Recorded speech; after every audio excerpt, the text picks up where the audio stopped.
Of every planet we know, Earth gets called the best place for life.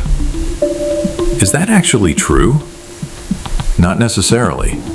As great as Earth is, researchers have tracked down a handful of worlds that might beat it. Top of that list?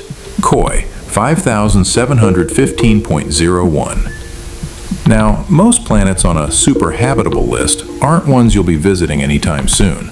They sit unimaginably far off, and this one tops the chart at roughly 3,000 light-years from us. Still, Koi 575.01 checks the most important box first.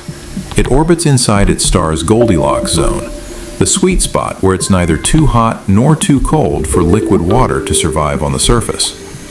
But the planet goes further than that. Its star system may be around 5.5 billion years old, about 1 billion years older than ours, and its size comes close to what scientists look for too. The ideal superhabitable candidate carries up to 1.5 times Earth's mass and runs about 10% larger, since that extra bulk helps a planet trap heat. Add roughly 5 degrees Celsius above Earth's average temperature, and you'd expect biodiversity to explode. Here's the catch. Koi 571.5.01 is nearly double Earth size, which overshoots that target a bit, and studies actually peg it as colder than Earth. There's a way around that though. The right mix of atmospheric gases could trigger a strong enough greenhouse effect to push temperatures where they need to be. And this is only the beginning of the list.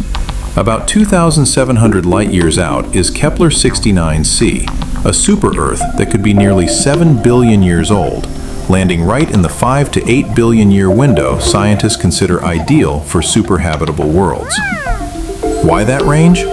Because complex life took roughly 3.5 billion years to appear on Earth, so a slightly older planet may have simply had more time to develop it.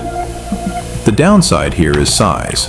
Kepler-69c's mass is almost 4 times Earth's, and a rocky world that big could end up with one massive supercontinent, its interior baked into desert. But its coastlines, brushed by a planet-wide ocean, might be exactly where you'd want to live. Next up is a planet with an almost identical name, Kepler-1126b, sitting a little closer to home, about 2,073 light-years away, in a system roughly 7.5 billion years old. It circles a yellow dwarf star much like our Sun, but it orbits 2.5 times closer than Earth does. That's not a problem though, because its star runs cooler than ours, which pulls the habitable zone in tighter around it. If orbiting close to a fierce hot star doesn't sound appealing, there's a more comfortably distant option, Speculos 2c, just 106 light-years from Earth. Don't let close fool you though. Even at the speed of NASA's Parker Solar Probe, the fastest spacecraft ever built, the trip would still take over 200,000 years. The planet itself looks promising, about 40% bigger than Earth, likely rocky, and sitting inside a habitable zone. But its star is a small red dwarf, only around 15% the size of our Sun, which forces the planet into a tight orbit. Tight enough that Speculos 2c is probably tidally locked.